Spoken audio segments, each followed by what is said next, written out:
Buenas tardes a todos. Empezamos este concurso de tu tesis en 3 minutos. Estamos en el concurso final. Hasta aquí han accedido 12 finalistas, que son los que tenemos aquí a nuestra derecha. Y lo primero de todo, por supuesto, pues daros la bienvenida. Enhorabuena por haber llegado hasta aquí. Mucha suerte en el concurso de hoy, en la fase final, y desearos, lógicamente, la mejor de las suertes y que seáis los ganadores. Este concurso de tu tesis en 3 minutos, como digo, estamos en la final, lleva ya realizándose 3 años, esta es la tercera convocatoria.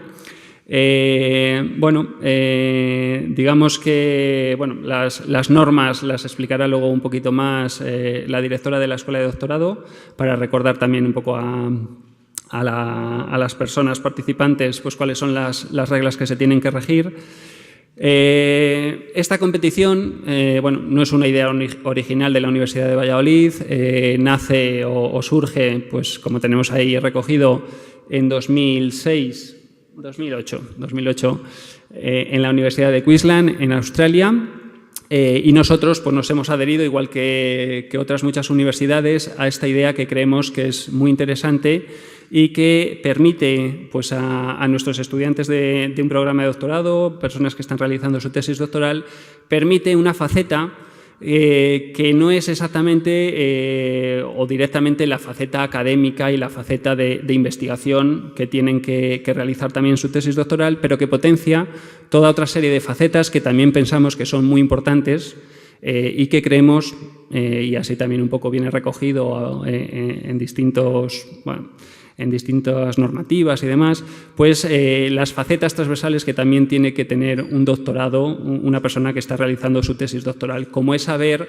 comunicar, saber divulgar aquello que estamos haciendo. Eso yo creo que tendríamos que ser capaces todos los investigadores, todo el personal investigador de la Universidad de Valladolid en concreto, pues deberíamos ser capaces de saber transmitir y saber divulgar a la sociedad, que es la que en el caso de esta universidad pública, de las universidades públicas, estamos recibiendo fondos de la sociedad. Debemos ser también capaces de saber transmitir a la sociedad aquello que estamos haciendo, por qué lo estamos haciendo, dónde nos encontramos, dónde se encuentra nuestra investigación, nuestra labor actual. En este sentido,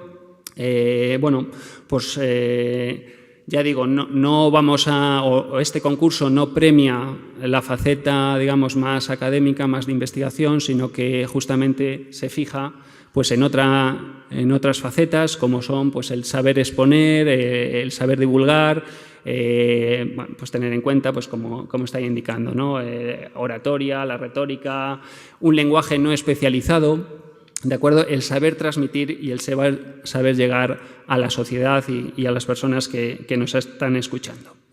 El concurso obviamente está abierto a todas las áreas de conocimiento, las 5 grandes áreas de conocimiento, pues ciencias de la salud, artes y humanidades, sociales y jurídicas, y ingeniería y arquitectura.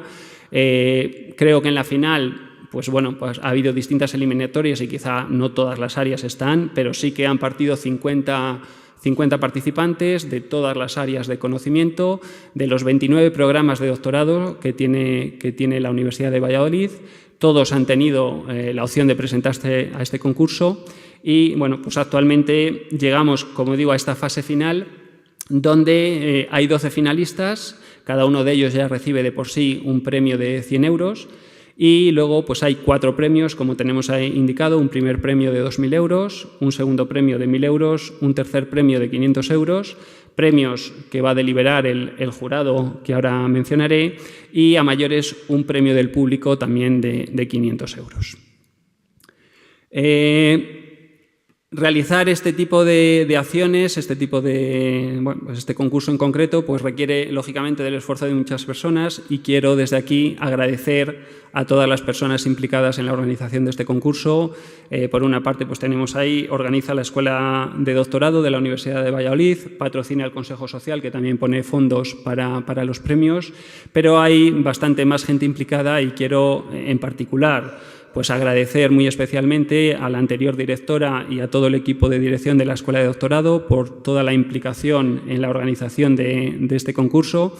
Actualmente hay una nueva dirección de la Escuela de Doctorado. Carmen Camarero es la directora de la escuela.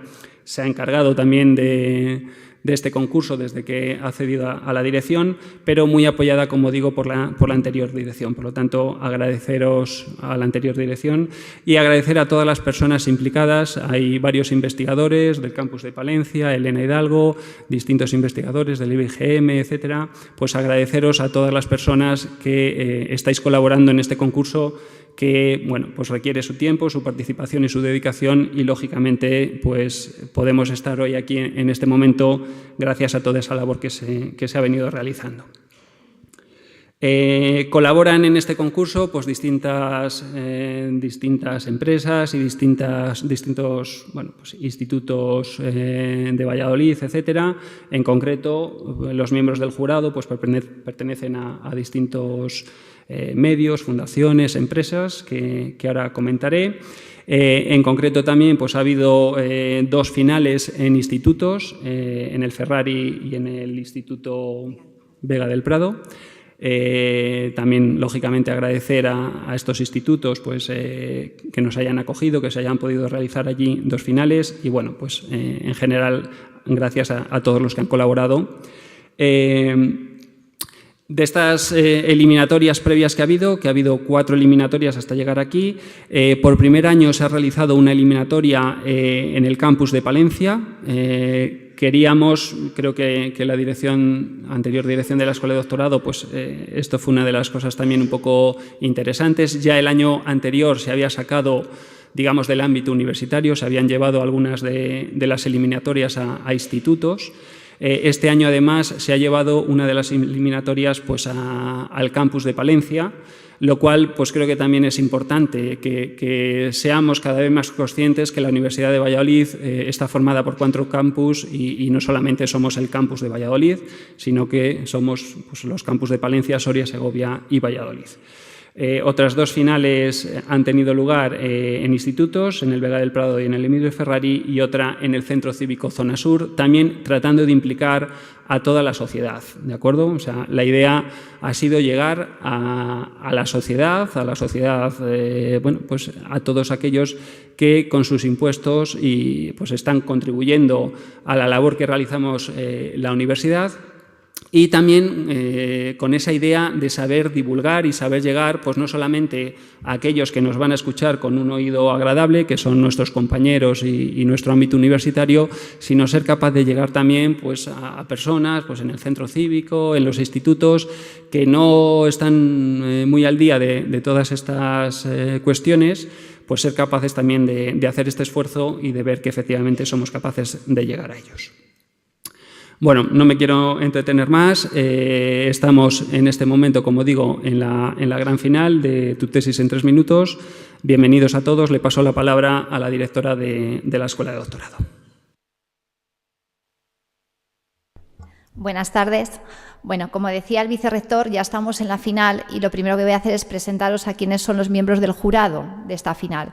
Tenemos a don Pascal Gassí, de Cost Manager, Formegan and Catjar en Renault, doña María Luisa Segoviano, magistrada del Tribunal Supremo, doña María Victoria Soto, concejala de Educación del Ayuntamiento de Valladolid, don José Ramón Echevarría, presidente de la Comisión de Relaciones Sociales del Consejo Social, y doña Cristina Carro, periodista y presentadora en Radio Televisión Castilla y León. A todos ellos y a las instituciones que representan les agradecemos sinceramente su generosa colaboración, porque ellos dedican su tiempo, dedican pues estas horas a estar con nosotros y realmente pues es un privilegio tenerlos aquí. Ahora pasaré a comentar cuáles son las reglas del concurso. Nuestros 12 finalistas las saben sobradamente porque ya se las hemos recordado a todos cuando han pasado por las fases previas, pero bueno, para el resto de asistentes sí que nos gustaría recordar cuáles son las reglas de este concurso, las reglas del 3MT. En primer lugar, solo se permite a los concursantes contar con una diapositiva estática en PowerPoint. Es el único soporte gráfico que ellos van a tener. Además, sin animaciones, sin movimiento. Una diapositiva estática. Se expone al principio de la presentación y con ese soporte ellos hacen ya su discurso. No está permitido ningún tipo de audiovisual, tampoco audio, vídeo, solamente esa diapositiva. Tampoco se permiten complementos, es decir, no hay ningún otro tipo de instrumento, de accesorio, de traje, de elemento que les permita a ellos transmitir el mensaje. Solo se transmite el mensaje con la palabra, con la oratoria. El tiempo es limitado, son 3 minutos y esos 3 minutos se cronometran. Creo que ya se lo han dicho a ellos, para el público también lo recuerdo, tendrán un cronómetro que ellos podrán ver. En ese cronómetro se empezará a contar justo en el momento en que ellos empiecen a moverse, empiecen a hablar. Cuando empieza su discurso, empieza el cronómetro a contar. Al cabo de 3 minutos, si ellos continúan hablando, quedan descalificados. Hay un pequeño sonido, espero que se oiga, es decir, cuando llegan los 3 minutos suena una campanilla. En todo caso, sí que es importante, como ya se os ha dicho, que estéis pendientes del tiempo. Si no, insisto, quedaríais descalificados. Las presentaciones son habladas, no se puede ni cantar, ni tampoco se puede usar la lírica, ni recitar. También, antes lo he dicho, es decir, se considera que empieza la presentación cuando empieza tanto el discurso oral como el movimiento expresivo. Es decir, cuando alguien ya empieza a moverse, empieza el cronómetro a contar. Y la decisión del jurado es final, es inapelable. Bueno, pues con todo esto, desearos buena suerte a todos, daros de nuevo la enhorabuena, como ha dicho el vicerrector, primero porque el que estéis aquí demuestra que vuestras presentaciones ya han sido todas excelentes, pero bueno, pues ahora tenéis que competir entre vosotros, pero y eso también se lo recuerdo al jurado, es decir, es una competencia entre 12 presentaciones que de verdad consideramos que han sido todas excelentes. Bueno, pues dicho esto, ya pasamos al concurso en sí. Se os va a ir nombrando a cada uno de vosotros, iremos nombrando el participante, el programa de doctorado, el título de vuestra ponencia. Mientras lo vamos diciendo, bueno, os colocáis en el medio e inmediatamente ya ponemos la diapositiva y podéis comenzar. Vale. Bueno, pues muchas gracias a todos y vamos a dar comienzo al concurso.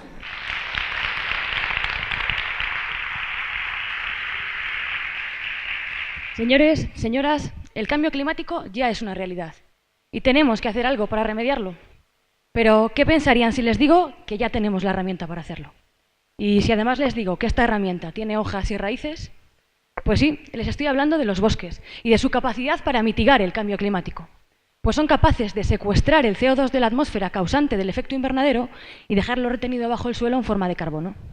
Y estarán pensando, ya bueno, pero es que los bosques no tienen aplicaciones que nos permitan subir o bajar la intensidad con la que capturan este CO2. Y tienen razón, pero sí que podemos decidir de qué vegetación se componen nuestros bosques para poder potenciar esta función mitigadora del cambio climático. Y este es uno de los pilares de la gestión forestal sostenible. Y si les soy sincera, sí, ya ha habido varios trabajos que han relacionado gestión forestal y cambio climático. Pero también es cierto que la gran mayoría de esos trabajos estudiaba bosques muy homogéneos y con una única especie de árbol. Y la verdad es que no hay muchos bosques así. Y si me permiten que les cuente un secreto, los bosques no son solo árboles. Si se fijan, bajo los árboles crece otra gran variabilidad de plantas que también forma parte de estos bosques y que también colabora en esta función mitigadora del cambio climático y que, sin embargo, rara vez son tenidos en cuenta, ni en estos estudios de cambio climático ni en los planes de gestión de los montes. Y lo que es más importante aún, muchas veces nuestros bosques están compuestos por más de una sola especie de árbol. Y es aquí justo donde se enmarca esa tesis doctoral, donde estudiamos cómo 2 de los árboles que ocupan la mayor superficie forestal de España, el pino resinero y el pino albar, cómo se relacionan entre sí, con esas plantas que crecen bajo ellos y con el suelo. ¿Y por qué el suelo? Pues porque el suelo es el principal reservorio de carbono de los bosques, llegando a retener más del 70% del carbono que en ellos se encuentra. Por lo que si queremos hablar del carbono que retienen nuestros bosques, deberemos hablar del carbono que retiene el suelo de nuestros bosques y de cómo se relaciona esto con todas las plantas que en ellos habitan. Por el momento estamos viendo que cuando estos dos árboles crecen juntos, la biodiversidad de plantas que se genera bajo ellos aumenta. Y lo que es más interesante aún, que cuando esto ocurre también aumenta esa capacidad mitigadora del cambio climático por medio de la retención del carbono en el suelo. Pero no solo eso, sino que además es que solo cuando crecen juntos son capaces de aumentar las tasas de producción de madera por encima de cuando crecen por separado. Y en esto está jugando un papel muy importante toda esa vegetación que crece bajo ellos y a la que rara vez se presta atención. Por ello, el objetivo último de ese trabajo es demostrar que incluyendo a esta vegetación que crece bajo los árboles en los planes de gestión de los montes, además de ayudar a conservar el conjunto de la biodiversidad de todo el bosque, también potenciaremos esta función mitigadora del cambio climático consiguiendo altas tasas de producción. En definitiva, permitamos que estos árboles nos dejen ver el bosque, pero todo el bosque. Y así ayudaremos a dejar un planeta mejor para nuestros hijos. Muchas gracias.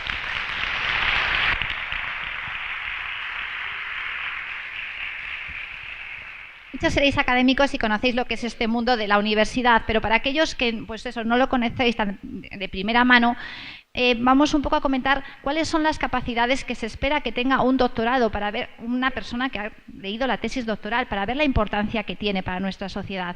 Se supone que es una persona que conoce lo que son los métodos de investigación, que conoce lo que es el rigor, que conoce lo que es profundizar en un tema y ser especialista. Tiene esa capacidad de análisis, de síntesis, de extracción de conclusiones sobre un tema determinado.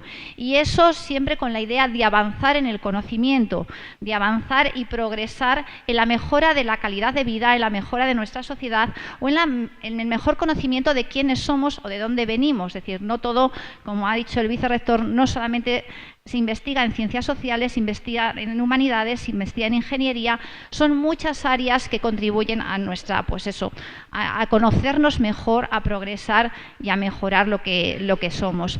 Todo eso tenemos que tenerlo en cuenta cuando pensamos en el valor que tiene un doctorado, un doctor para nuestra sociedad.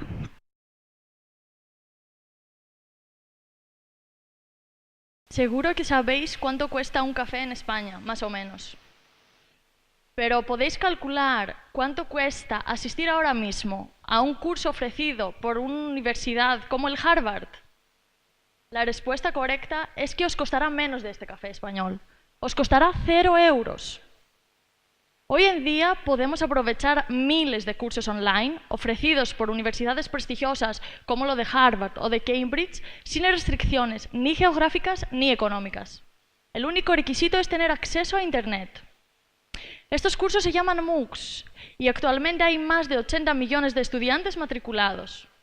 Los MOOCs se consideran como una herramienta educativa muy eficiente, pero también tienen sus limitaciones.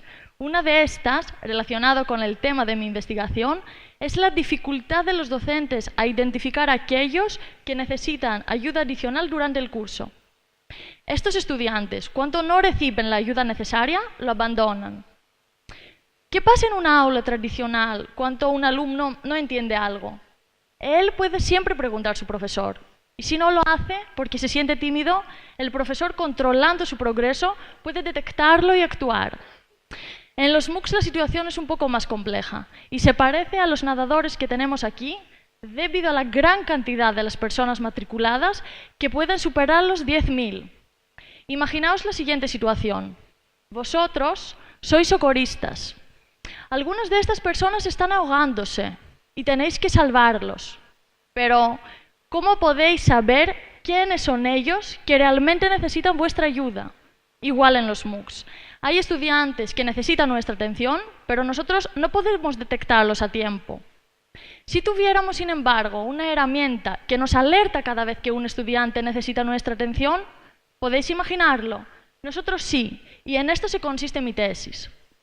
En entender los diferentes perfiles de estudiantes matriculados en un curso, detectar sus necesidades y luego crear esta herramienta combinando técnicas de inteligencia artificial y principios pedagógicos, a través de lo cual los profesores pueden ayudar a sus alumnos a aprovechar el curso.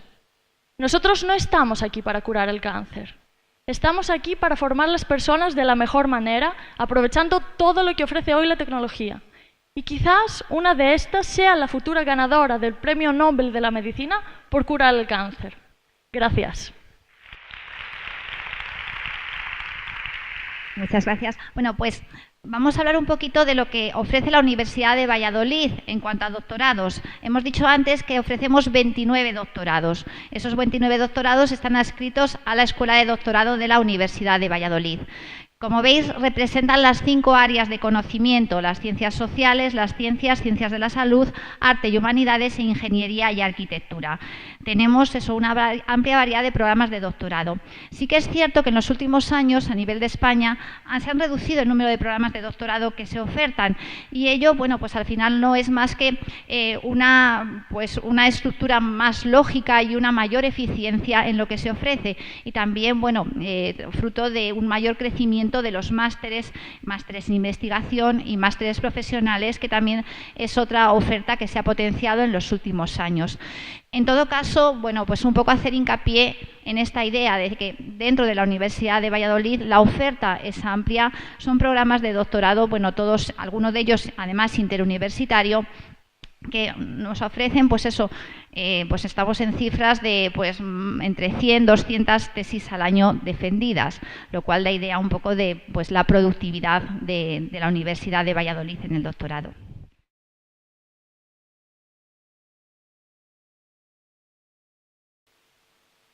Imagínate que eres un árbol en medio de un bosque.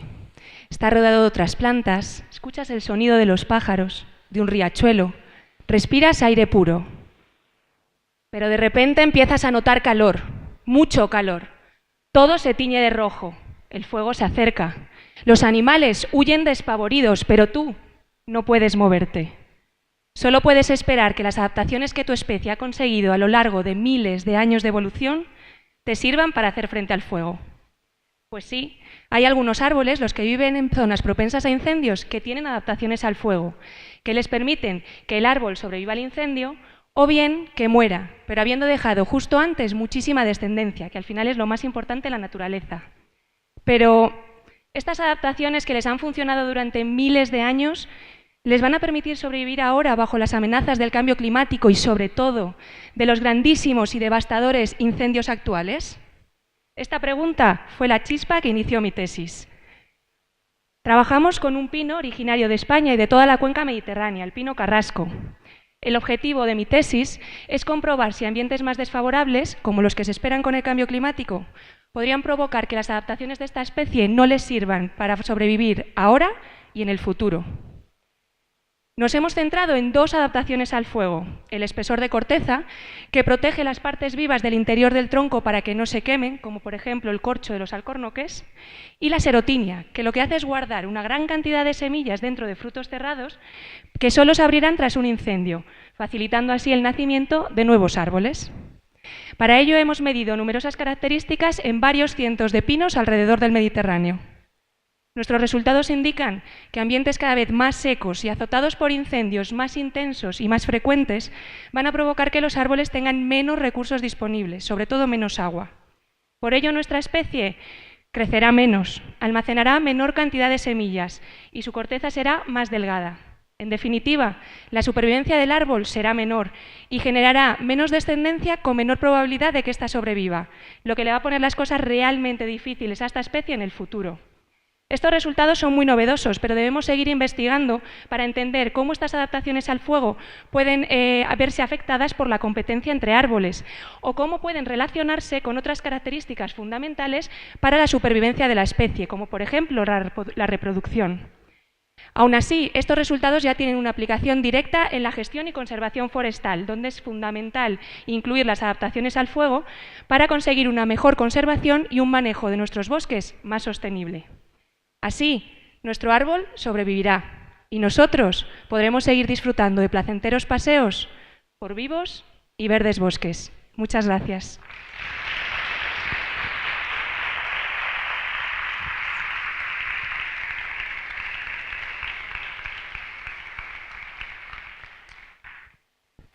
Bueno, hablábamos del doctorado y el doctorado pues se consigue, es decir, el doctorado es el título que se obtiene cuando se defiende la tesis doctoral, estas tesis que nos están presentando.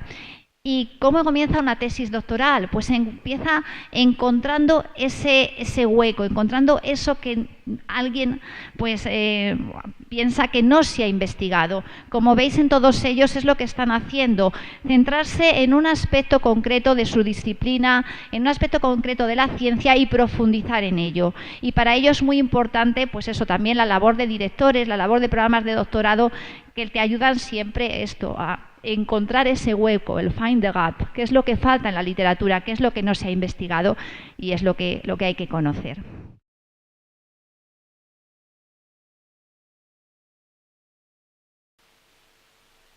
Los síntomas del tracto urinario inferior, o lo que más comúnmente conocemos como prostatismo, es una de las consultas más comunes que los urólogos vivimos en nuestro día a día.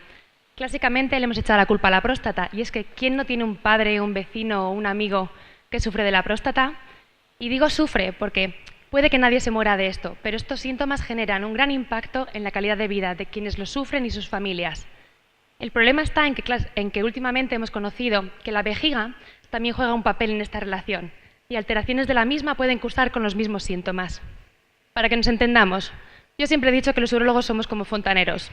Si cuando abrimos el grifo no sale agua, la mayoría de nosotros pensará que la tubería se ha obstruido. Eso es lo que haría la próstata, obstruir con su crecimiento la salida de la orina. Pero ¿y si lo que ocurre es que tenemos la llave del agua cerrada? Ahí hablaríamos de la vejiga. ¿Podemos diferenciar entre una situación y otra? Podemos. ¿Cómo? Mediante un estudio urodinámico. Esta prueba, con este nombre tan raro, es el objeto de mi tesis. Un estudio urodinámico consiste en una prueba en la que nosotros colocamos una pequeña sonda con un sensor en la vejiga. Y esto nos va a permitir ver exactamente qué es lo que ocurre. Si cuando vamos a vaciar es la próstata la que obstruye o es la vejiga que no tiene fuerza y no aprieta. ¡Qué buena prueba! ¿Se la hacemos a todo el mundo? Pues no. ¿Y por qué? Porque es cara, porque es invasiva y sobre todo porque no tenemos nada que nos diga a quién se lo hacemos. ¿Se la hacemos a todos? ¿A unos sí y a otros no? ¿Qué es lo que hemos hecho nosotros? Nosotros hemos revisado más de 10.000 estudios y nos hemos quedado con cerca de 1.000 pacientes en los que yo, por todas las pruebas que he ido realizando previamente, asumiría que el problema es la próstata. De estos pacientes, hasta en un 30%, el estudio urodinámico nos da un diagnóstico distinto a la obstrucción. Es decir, si yo diagnosticara a todos los varones de esta sala, en 1 de cada 3 me equivocaría. Si aquí tengo 3 varones, le ha tocado. Y si el tratamiento que yo planteo es tomar una pastilla, pues puede que nos dé un poco más igual. Pero ¿y si hablamos de una cirugía? Cambia, ¿verdad? ¿Qué es lo que estamos haciendo ahora? Nosotros estamos estudiando a esos pacientes teniendo en cuenta diferentes parámetros. ¿Qué edad tenían? ¿Eran hipertensos, diabéticos? ¿Y el colesterol? Lo que pretendemos es, como en el juego de quién es quién, crear un perfil que nos permita identificar esos pacientes en los que el problema no es la próstata, es otro problema. Porque ¿a quién le gustaría ser ese 1 de cada 3? Gracias. Bueno, ahora vamos a hablar un poco de la trayectoria del investigador. Se hace la tesis doctoral y una vez que se hace la tesis doctoral, ¿qué pasa? Bueno, primero es importante saber que la tesis doctoral no solamente se puede hacer en el ámbito académico, también se puede hacer la tesis doctoral en el ámbito empresarial. Es decir, dentro de una empresa, alguien puede estar desarrollando su tesis doctoral pues como un proyecto, como una patente, como un producto que va a desarrollar para una empresa en concreto, y es lo que llamamos el doctorado industrial. Una vez que la tesis doctoral se defiende, empieza lo que llamamos esa época postdoctoral, una época en la que el investigador publica sus trabajos, da difusión académica a lo que ha hecho y poco a poco va planteando su futuro profesional. Y ese futuro profesional puede ir por la vía académica, puede ir por la vía de trabajar en centros de investigación públicos, por trabajar en universidades, por tener una plaza fija, ¿no?, en una universidad, pero no debemos olvidar que también puede estar el futuro en la empresa. Como viene en esta transparencia sacada del FECIT, la trayectoria, además es para 2018, del investigador español, un poco lo mide en plazos, el futuro está por ambos caminos y en cualquier momento uno puede pasar del ámbito profesional al ámbito docente o al ámbito universitario y viceversa.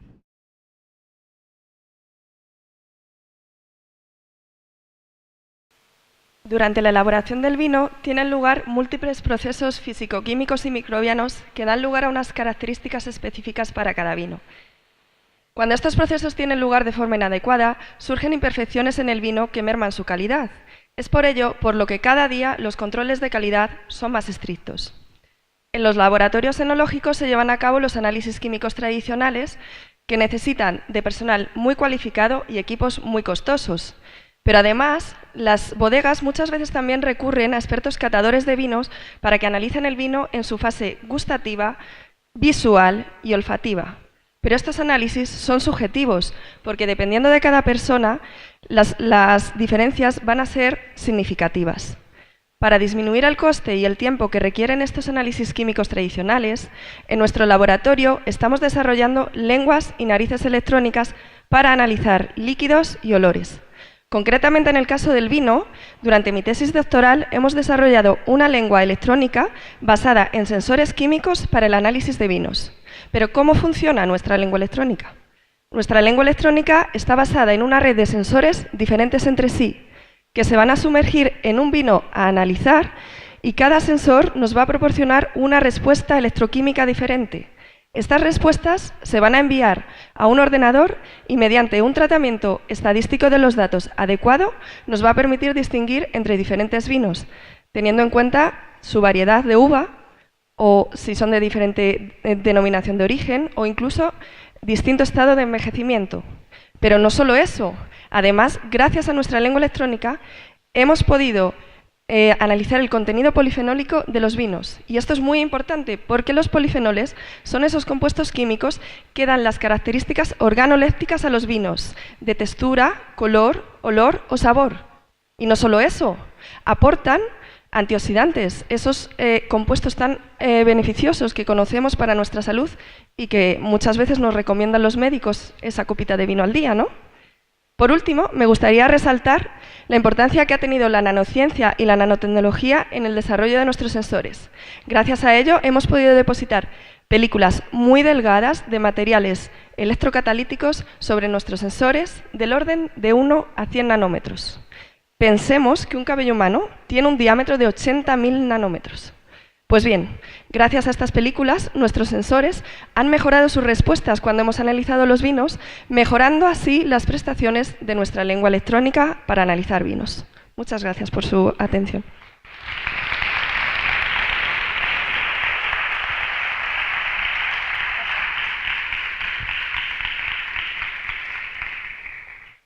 Bueno, voy a comentar un poco algunos de los aspectos que se potencian en el doctorado y uno de ellos es la internacionalización.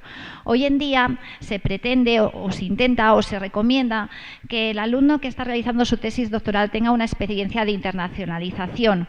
Esas experiencias de internacionalización son diversas, desde la participación en congresos, asistencia a foros internacionales para difundir los resultados de su trabajo, a estancias que incluso pueden ser la base de lo que es después una tesis con mención internacional, es decir, esos estudiantes o esos investigadores en formación, que son los doctorandos, que han estado 3 meses o más en una universidad extranjera y que tienen esa opción de tener esa mención de internacionalización internacional en su tesis.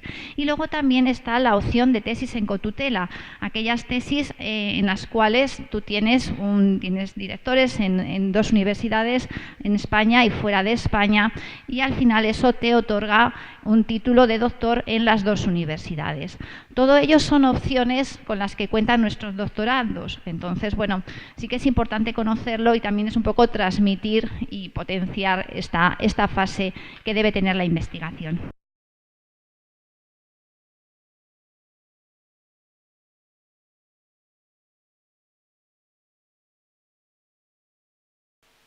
Buenas tardes. ¿A quién no le gustaría saber cuál es el impacto futuro de las decisiones que tomamos hoy, para así poder tomar un camino u otro, verdad? Pues de eso trata mi tesis, saber hoy cómo serán nuestros bosques del futuro. Por un lado, todos nos dicen que debemos preservar los bosques, porque son nuestros grandes aliados para contrarrestar los efectos del cambio climático. Por otro lado, nos dicen que debemos utilizar la madera, porque es un recurso renovable. Entonces, parece que tenemos ahí un conflicto de intereses, ¿verdad? Por un lado preservar, por otro lado cortar. Por suerte para nosotros, la naturaleza es sabia y debéis saber que existe un punto de equilibrio en el que podemos hacer las dos cosas, preservar los recursos que nos da la naturaleza a la vez que lo conservamos. Solo hay que encontrar ese punto. ¿Y cómo? Utilizando las matemáticas. Sí, las matemáticas. Fórmulas que nos ayudan a predecir el futuro. Es lo que llamamos modelos de predicción. Si yo os pido que dibujéis un abeto, seguramente todos dibujaremos un triángulo para representar la copa y un rectángulo para representar el tronco, ¿verdad? Y si os pido que lo dibujéis dentro de 20 años, será igual, pero más grande, ¿no? Esa es la forma clásica en la que hacemos modelos de predicción. Asemejar formas reales del árbol con formas geométricas de las que podemos sacar fácilmente la superficie y el volumen de madera. Pero la realidad es más compleja. Y en la era de las realidades virtuales, el mundo forestal no se podía quedar atrás. Y aquí entra el objetivo de mi tesis, utilizar tecnología punta para mejorar esos modelos de predicción. ¿Cómo? Os presento al LIDAR terrestre, un aparato que escanea y hace una radiografía de los bosques. Ya lo hemos probado en árboles aislados y hemos visto que, en efecto, hay una mejora significativa en esos modelos de predicción. Ahora lo estamos utilizando en los bosques. Y debemos aumentar a la ecuación una variable más, que es la interacción entre especies, pues afectan el crecimiento de dos maneras. Bien, compitiendo los unos con los otros, o bien ayudándose a crecer los unos a los otros. Esto es algo que ya sabíamos que existía, pero que hasta ahora no sabíamos plasmarlo en una ecuación. Gracias al LIDAR podemos hacerlo. Con todo esto, mi tesis no solo supone un gran avance científico, sino que también tiene una aplicación en el ámbito económico, pues podremos conocer con gran exactitud la cantidad de madera que hay y habrá en los bosques y, lo que es más novedoso, en las ramas para su aprovechamiento como biomasa. Así, podremos conocer cuál es el impacto futuro de las decisiones que tomamos hoy en la gestión forestal y elegir la mejor para aumentar la rentabilidad económica de los bosques y, lo que es mejor, de forma sostenible. Tenemos los datos, resolvamos la ecuación. Gracias.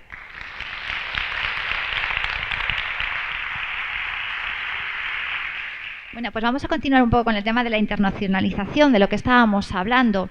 Antes os decía que se trata de potenciar la internacionalización, pero no solamente se potencia diciendo que hay que salir fuera y hay que contactar con otras universidades, hay que financiarlo. Bueno, pues es el problema de la financiación que nos encontramos, como siempre, en la investigación. Pues, curiosamente, yo creo que estamos bastante orgullosos de la financiación que se recibe para la internacionalización, por lo menos en la Universidad de Valladolid. No sé decir si es mucho o poco la cantidad que se da, pero sí que son bastantes las fuentes, ¿no?, donde se puede obtener financiación para esas estancias fuera.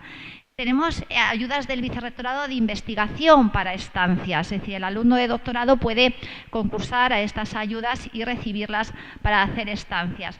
Pero también a través de relaciones internacionales existen diferentes vías, igual que existe para el alumno de grado, para el alumno de máster, también existen las ayudas de Erasmus+, prácticas internacionales y otro tipo de programas que financian esas estancias en el extranjero. Como os decía, pues para tener una tesis con mención internacional o una tesis en régimen de cotutela. Pero además de todo eso, pues luego hay otros organismos que también financian la investigación, y dentro de esa financiación de la investigación está la financiación de la internacionalización.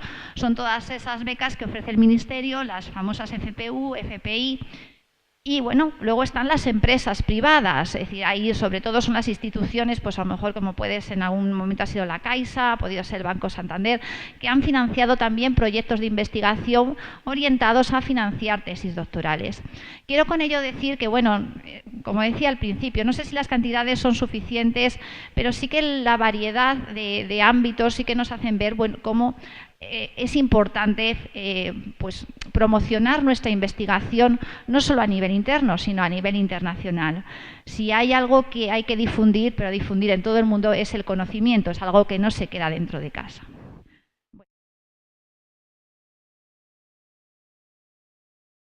¿Qué tienen que ver una gamba, una abeja y la cubertería de plata de la abuela? Aparentemente nada o no mucho que ver, ¿verdad? Pues en mi tesis doctoral hemos demostrado que sí, que tienen mucho que ver. Por una parte tenemos a las gambas. Bueno, no a las gambas enteras, sino a su cáscara, de donde extraemos una sustancia que se llama quitosano. Por otra parte tenemos a las abejas. aunque no a ellas directamente, sino al propóleo que producen para proteger su colmena. Y por otra parte, la cubertería de plata, aunque solo un trocito y en forma de nanopartículas. Estas son unas partículas muy pequeñitas, como 1 millón de veces más pequeñas que la cabeza de un alfiler. Bien, estos tres materiales, el quitosano, el propóleo y las nanopartículas de plata, tienen propiedades que nosotros aprovechamos para mezclar y elaborar nuevos materiales que sirven como medicina para las plantas. Porque sabían que las plantas también se enferman, ¿verdad? Así es. Las plantas, como todos los seres vivos, pueden ser atacadas por bacterias, virus u hongos que les causan enfermedades. Y actualmente necesitamos de nuevos medicamentos que nos ayuden a mantenerlas sanas. Se preguntarán por qué necesitamos de nuevos medicamentos para las plantas. Pues bien, imagino que la mayoría de nosotros nos gusta tomar café por la mañana, ¿verdad? Pues si viajásemos a algunas zonas productoras de café, en Brasil, Colombia o México, por ejemplo, veríamos que para evitar las enfermedades de estas plantas se aplican un montón de sustancias químicas que, por un lado, causan impactos negativos en el medio ambiente y, por el otro, reducen la calidad de ese café que después nos tomamos en el desayuno, después de comer o a cualquier hora. Bien, pues buenas noticias. ¿Se acuerdan de la abeja y de la gamba? Los medicamentos que nosotros elaboramos, al ser de origen natural, son más respetuosos con el medio ambiente y además son muy efectivos. Como hemos comprobado en mi investigación, pueden inhibir en más de 90% el crecimiento de la roya, una enfermedad devastadora que afecta a las plantaciones de café de todo el mundo. Y lo hemos probado también con otros cultivos agrícolas como el trigo, las alubias, las lechugas, incluso contra enfermedades de árboles como los pinos, las hayas y los castaños, encontrando resultados muy buenos también. Por lo tanto, voy a pedirles un favor. La próxima vez que se coman una mariscada, no hace falta que me inviten, solo recuerden guardarnos las cáscaras de las gambas, que nosotros seguiremos desarrollando medicina para proteger a las plantas, para que, por ejemplo, podamos seguir disfrutando de buenos momentos alrededor de una rica taza de café. Gracias.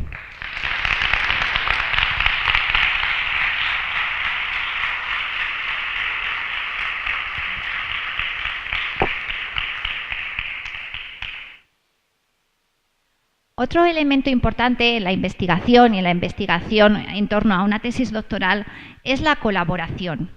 De ello hace mención directamente el Real Decreto que regula los estudios de doctorado. Habla de la importancia de la colaboración de los centros de investigación con otros centros de I+D+I, la importancia que tiene trabajar en colaboración entre investigadores, incluso como aquí también se está viendo, la importancia de colaborar entre diferentes programas de doctorado, entre diferentes disciplinas, porque esa colaboración es la que hace que nosotros podamos trabajar sobre un problema compartiendo diferentes visiones y compartiendo diferente conocimiento.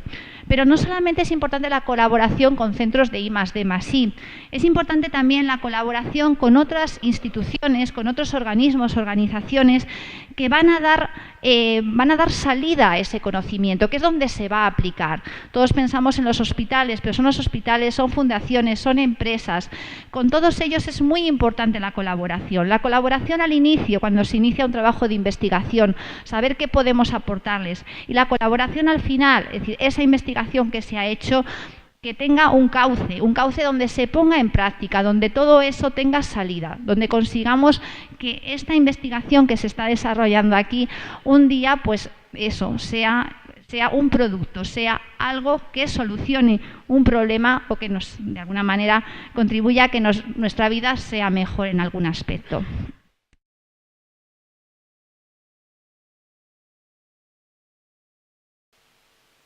Vean, un doctor de la Universidad de Valladolid.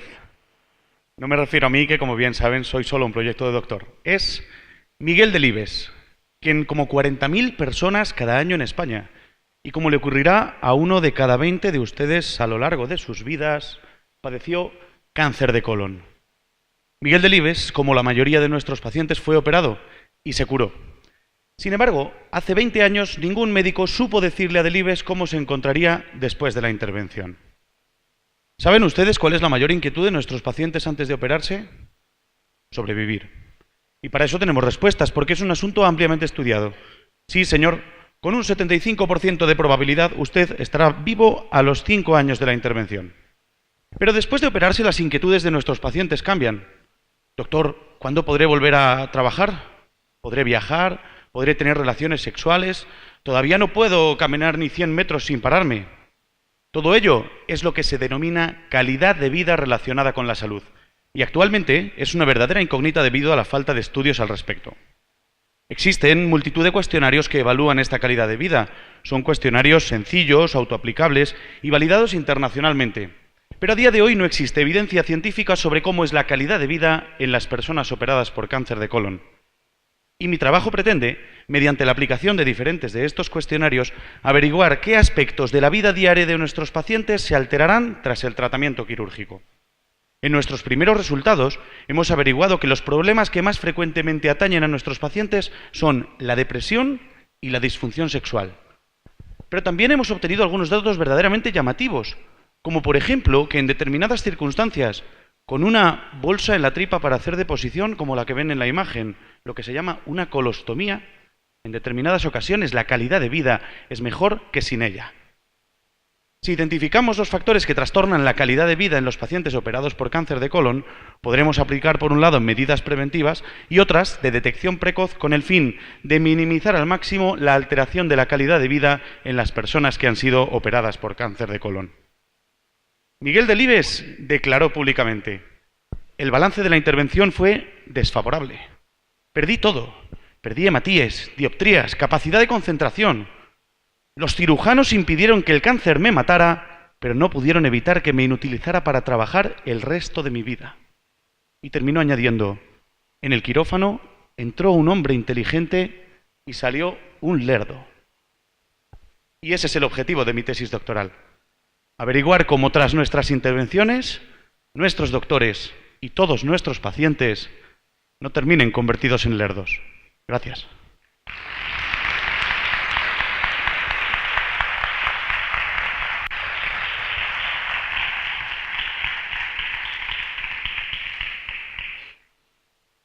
Bueno, antes terminaba hablando pues, de la importancia de esa transferencia de conocimiento y también os he comentado que existe una vía alternativa al doctorado más académico, que es lo que se llama el doctorado industrial. Este doctorado industrial, que de momento quizá no está pues eso, demasiado potenciado o que todavía no existen demasiados resultados, son pocos los que se han animado a ello, supone una alternativa en la cual es una persona dentro de una empresa la que está realizando la tesis. Es la empresa la que contrata a alguien para realizar un trabajo, un proyecto que va a ser una tesis doctoral. Esta alternativa pues nos antoja que es algo que hay que potenciar. Es decir, no toda la investigación se tiene que quedar en el mundo académico, no todos los investigadores tienen por qué tener una vocación académica en el futuro. Habrá personas que hayan encontrado en la investigación, pero a nivel profesional, una vocación. Y para ello es importante pues eso, la colaboración de las empresas, que las empresas sean conscientes de lo importante que es tener a un investigador en formación en su plantilla. Una persona que a la vez que realiza esa tesis doctoral está realizando un proyecto y aportando una solución para la empresa. Esta es una vía que tanto aquí en la Universidad de Valladolid como en otras universidades en España creemos pues eso, que hay que darla pues eso, más apoyo, y es el apoyo que se necesita, un poco volviendo al principio, para conseguir que la investigación vaya donde tiene que llegar, que es a mejorar o a ser más eficientes en nuestros procesos y en nuestra vida y en nuestro día a día. También quiero llamar la atención en que cuando hablamos de doctorado industrial o cuando estamos hablando de estos aspectos, no pensemos siempre en un tipo de empresas. Estamos hablando de diferentes sectores de actividad. En todos ellos tiene cabida la investigación, tiene cabida la figura del doctor.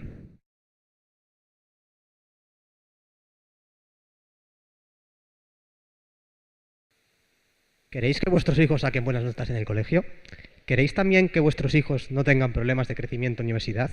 Como me supongo que si queréis ambas cosas, debéis saber que es muy importante que vuestros hijos duerman bien. Concretamente, múltiples estudios han demostrado que los niños que padecen apnea del sueño son más propensos a sufrir problemas de obesidad, retraso en el crecimiento y a disminuir su rendimiento escolar. Y ahora os preguntaréis, ¿qué es la apnea del sueño? La apnea del sueño es una enfermedad de carácter respiratorio que afecta a la salud de cerca del 5% de la población infantil.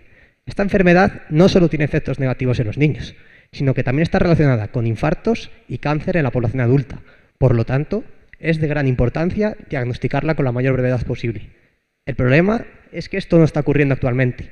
Como podéis ver en la parte superior de la imagen, para diagnosticar esta enfermedad, los niños tienen que dormir durante una noche en el hospital con un montón de cables conectados por todo el cuerpo, los cuales registran hasta 32 señales biomédicas. Por lo tanto, esta prueba, llamada polisonografía, es compleja e incómoda para los niños. También es muy costosa, ya que los médicos tienen que analizar visualmente cada una de las señales obtenidas, lo cual lleva mucho tiempo. Sin embargo, lo peor de todo esto es que para realizar esta prueba hay largas listas de espera. Debido a todos estos inconvenientes, estaréis de acuerdo en la necesidad de encontrar un método alternativo que permita simplificar y hacer más accesible el diagnóstico de esta enfermedad. Y aquí es donde se sitúa mi tesis. El objetivo de mi tesis es simplificar el diagnóstico de la apnea infantil utilizando únicamente la señal de oximetría, la cual mide el nivel de oxígeno en sangre. Si os fijáis en la parte de abajo de la imagen, podéis ver cómo la señal de oximetría se puede obtener utilizando un único sensor colocado en el dedo del paciente. Esta sencillez posibilita que los niños puedan dormir en sus casas, lo cual es muy ventajoso para ellos. Además, ayuda a reducir costes médicos, acabando así con las listas de espera. Me imagino que ahora estaréis pensando, ¿cómo vas a ser capaz de realizar el diagnóstico con una única señal cuando los médicos necesitan hasta 32? Esta es la gran ventaja de nuestra propuesta. Para realizar el diagnóstico se analiza la señal de oximetría mediante métodos matemáticos desarrollados por ordenador. Esto permite que el diagnóstico se pueda realizar de manera automática, es decir, sin la necesidad de personal médico. Esto sería equivalente a conseguir una lavadora que pudiera funcionar con un único programa de lavado. Aunque algunos no os lo creáis, hasta el momento se han obtenido resultados prometedores, diagnosticando correctamente a más del 80% de los 4.000 niños que se ha probado. Luego, si alguno de vosotros estaba preocupado por vuestros hijos, no temáis, ya que la simplificación del diagnóstico de la apnea infantil posibilitará que todos ellos saquen unas notas excelentes y además crezcan adecuadamente y no tengan problemas de obesidad. Muchas gracias.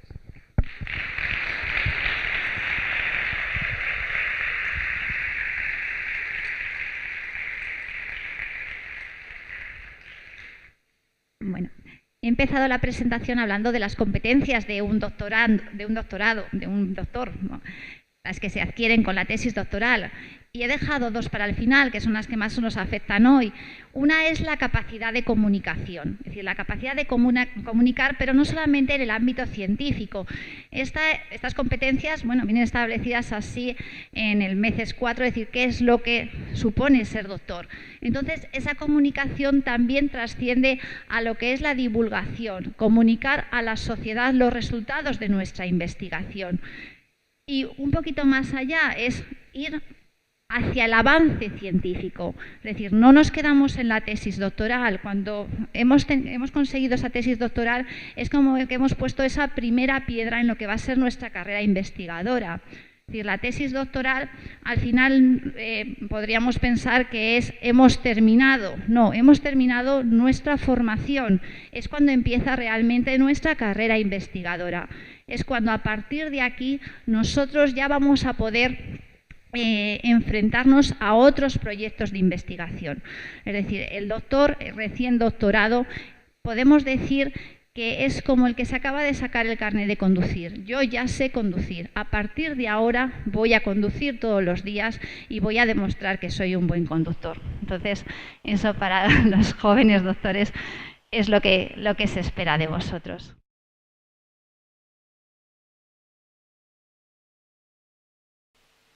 Esquizofrenia. Quizá os vengan a la cabeza ideas como locura, personas extrañas, incluso os genere cierta sensación de rechazo o miedo. Estos son algunos de los estigmas que sufren los pacientes.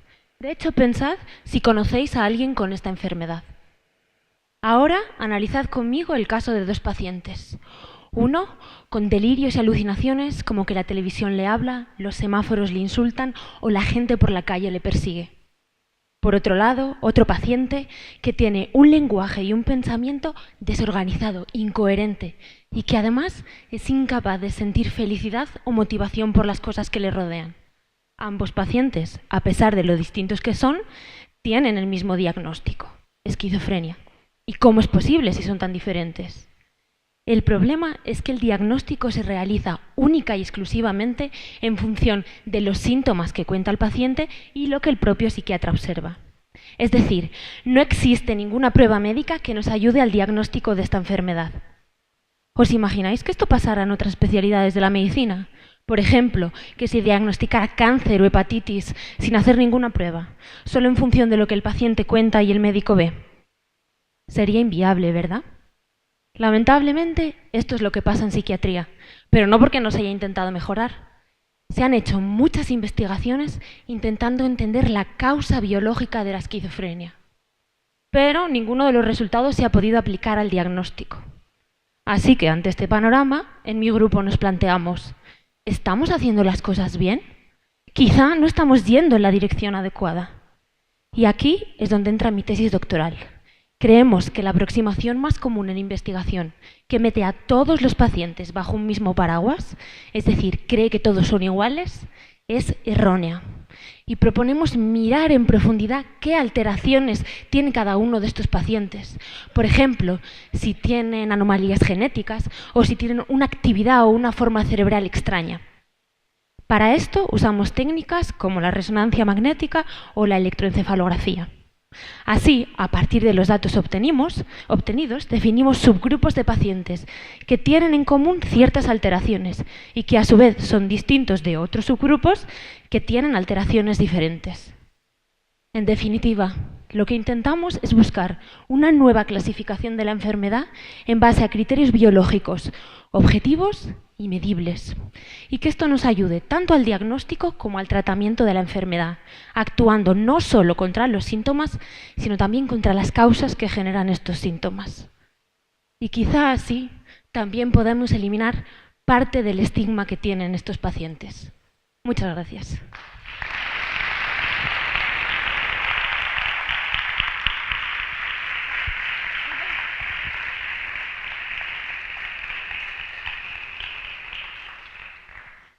Bueno, ya vamos llegando al final y sí que quería hablar un poco, aunque ha sido casi un tema que ha estado en toda esta charla, que es el tema del reconocimiento del doctor. El reconocimiento académico le tenemos. Nosotros somos conscientes, ¿no?, del valor que tiene defender una tesis doctoral y el valor que tiene ser doctor.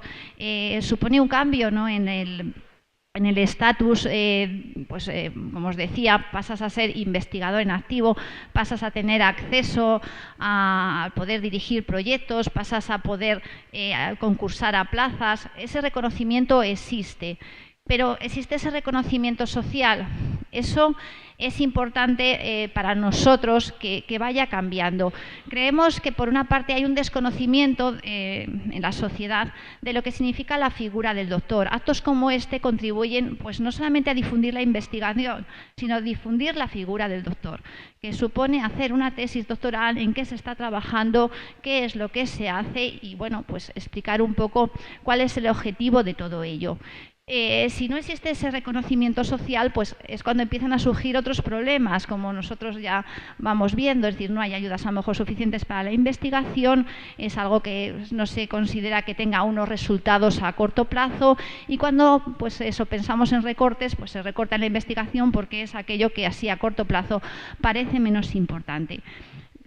Como ocurre con muchas cosas, los problemas surgen cuando socialmente no existe conciencia de lo que ocurre. Es decir, si nosotros somos conscientes de la importancia que tiene la educación, la formación y la investigación, cuando existe ese reconocimiento social, pues es probable que otros problemas derivados también se solucionen.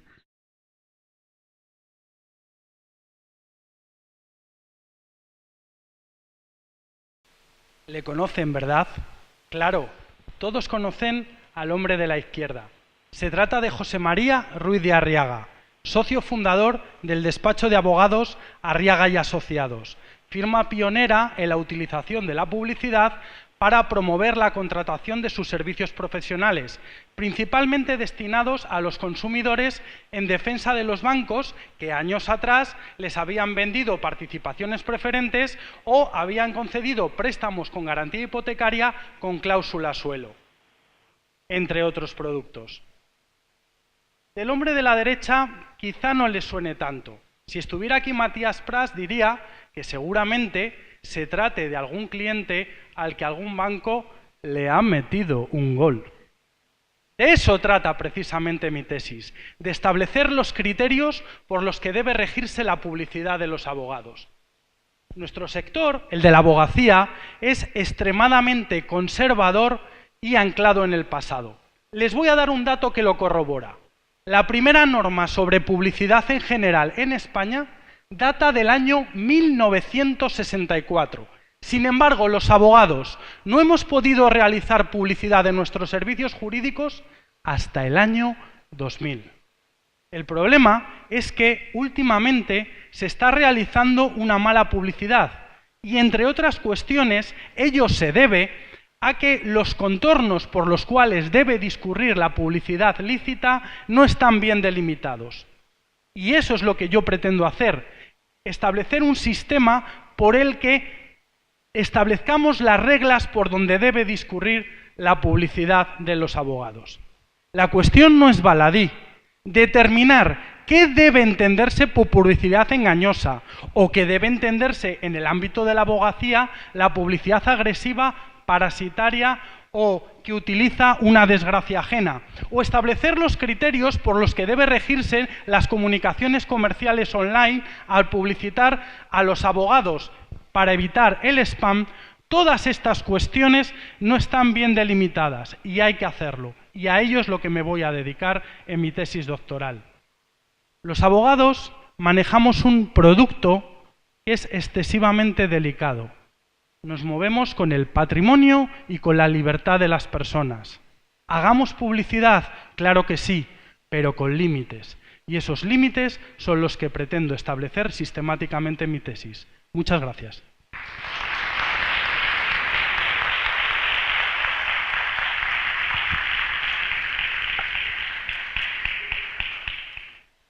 Bueno, ya llegamos al final, nos queda una solamente y quiero cerrar pues un poco hablando de qué supone el acto de hoy, que es esta necesidad de aprender a divulgar y difundir el conocimiento.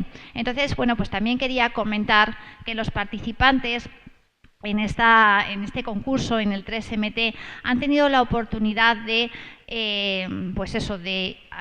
ser alumnos, de acudir a un curso de oratoria que ha ofertado la Escuela de Doctorado en exclusiva para ellos. Además de esa formación que han tenido antes de las eliminatorias, luego los que han pasado a la final también han tenido la oportunidad de acudir a otro par de sesiones donde se grabó lo que habían hecho en las eliminatorias y han podido mejorar o un poco valorar cómo lo habían hecho y qué podían cambiar. Quiero con ello decir pues que el tema de la oratoria y de la divulgación tiene que estar también dentro de la formación que recibe el doctorando, de esa formación transversal que se ofrece. Insisto, se ofrece para todos los alumnos, es decir, hay talleres que se ofrecen al resto de doctorandos, pero ellos, bueno, pues han tenido también ese privilegio de este curso académico ser los primeros en recibirlo y espero que haya merecido la pena también.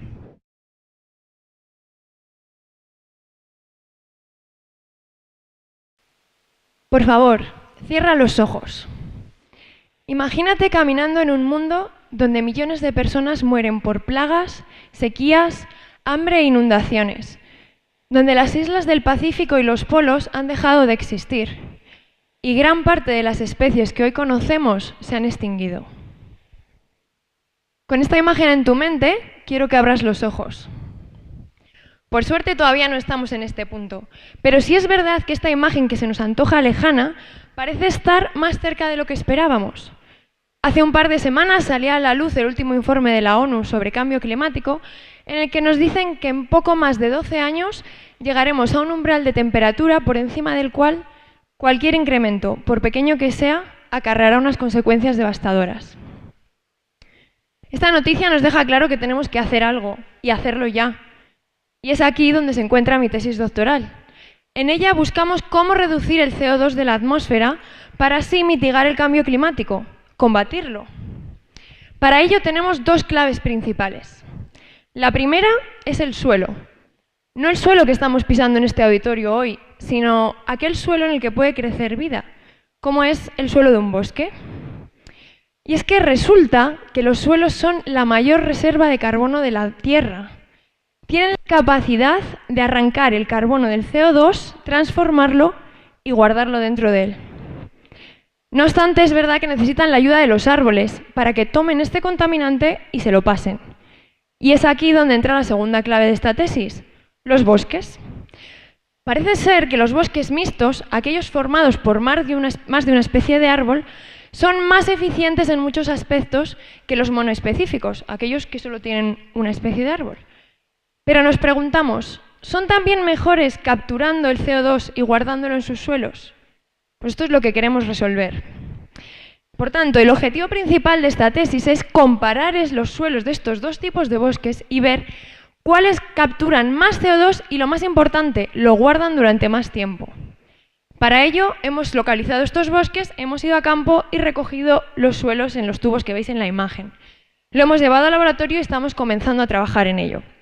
Los resultados de estos análisis nos dirán qué suelos son los mejores aliados frente al cambio climático y cómo debemos gestionar nuestros bosques para que lo potencien.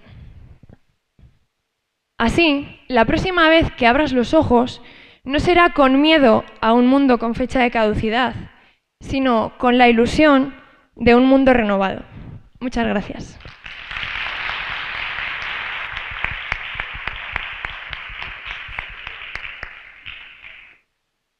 Bueno, como ya hemos terminado las presentaciones, ahora se necesita unos momentos pues, para que se haga el recuento de todas las votaciones, de lo que ha votado el jurado. Entonces, en este momento vamos a aprovechar para entregar unos diplomas a los finalistas. El resto de participantes en el 3MT también tendrán un certificado de haber participado, lo digo para que los que estén aquí luego al final pueden pasar a recogerlos si quieren, o si no se pueden pasar por la escuela de doctorado cualquier día. De momento vamos a hacer la entrega solamente a los 12 finalistas.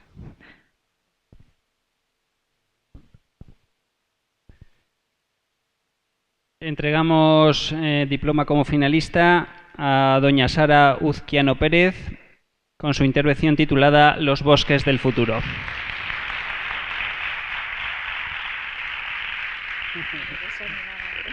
Dásela así. Entregamos también certificado a doña Ruth Martín Sanz con su intervención titulada Adaptarse o morir, están nuestros suelos adaptados.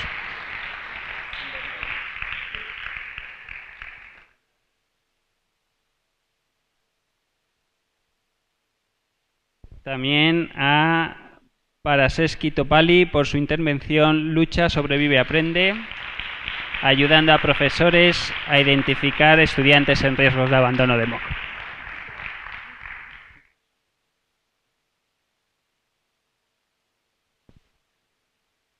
A doña Marina Guetino Álvarez con su intervención titulada Son los suelos forestales nuestro aliado frente al cambio climático.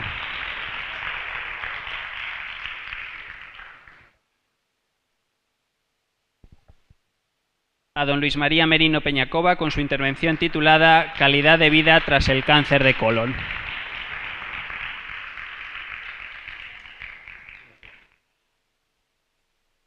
A don Iosodi Silva Castro con su intervención titulada Medicina para plantas de origen natural. Doña, perdón, me he confundido.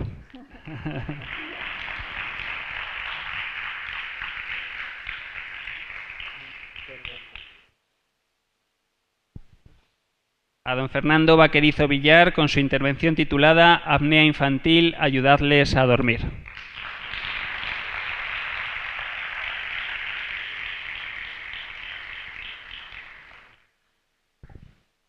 A doña Dafne López Marcos con su intervención titulada Gestión forestal sostenible contra el cambio climático.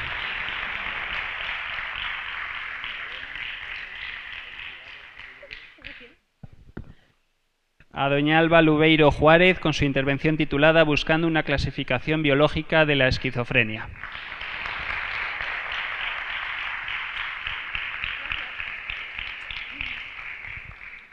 A don José Miguel Hernández Rico Bartolomé con su intervención titulada La publicidad de los abogados.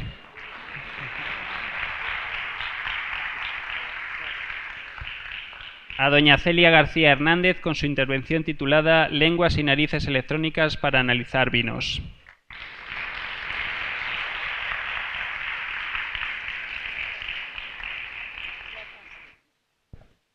A doña Beatriz de la Cruz Martín con su intervención titulada ¿Y si no fuera la próstata?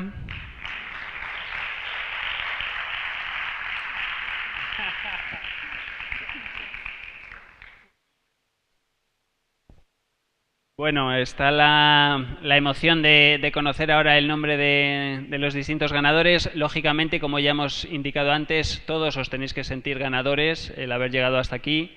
Y lógicamente, bueno, pues son 4 los premios y bueno, no llega para todos, pero yo creo que todos lo habéis hecho muy bien, todos habéis logrado transmitir y divulgar, que creo que era de lo que se pretendía.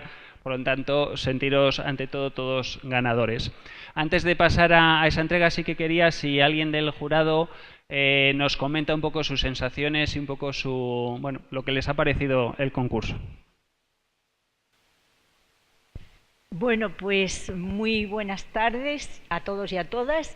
Mi agradecimiento a la Universidad de Valladolid, en la que durante muchos años estuve dando clase, antes estuve de alumna, y mi emoción por volver a este Paraninfo. Quiero felicitar a todos y todas las participantes en esta prueba, que para mí ha sido verdaderamente reveladora. La capacidad de síntesis, la capacidad de comunicación, el entusiasmo demostrado en todas y cada una de las intervenciones han resultado verdaderamente espectaculares. La emoción y la ilusión que todos habéis transmitido y que el jurado hemos comentado, porque lo hemos comentado entre nosotros, digo, es que lo han hecho todos estupendamente, es que hay un nivel francamente llamativo. Por eso yo creo que ha sido bastante difícil el poder calificar. Siempre hay que elegir a alguien, es difícil decantarse, es difícil elegir, pero quiero que sepáis, los que no habéis resultado elegidos, que de verdad contáis con todo nuestro entusiasmo, todo nuestro apoyo y nuestro convencimiento de que seguiréis por esta senda tan acertada que habéis empezado en estos años con la preparación y defensa, en este caso, de vuestro proyecto de tesis. Muchísimas gracias, mi felicitación a todos. Muchas gracias.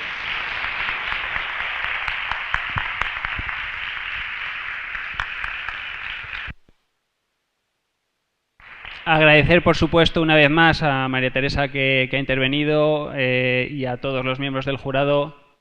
A María Luisa, perdón. No me he aprendido bien los nombres.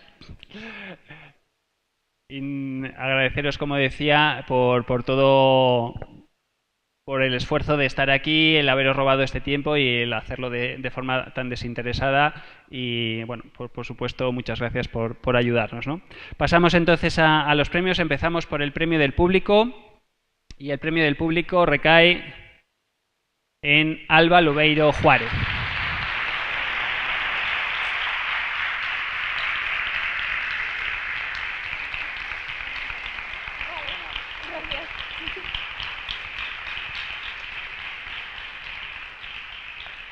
Pasamos al tercer premio. Ruth Martín Sanz.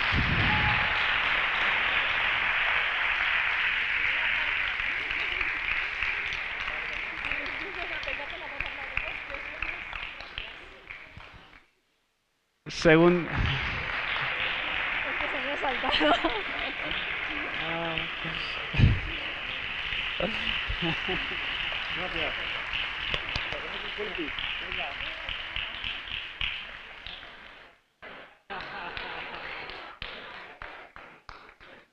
Gracias. Esto de romper el protocolo, pues... Muy bien. Y pasamos al primer premio. Yosodi Silva Castro.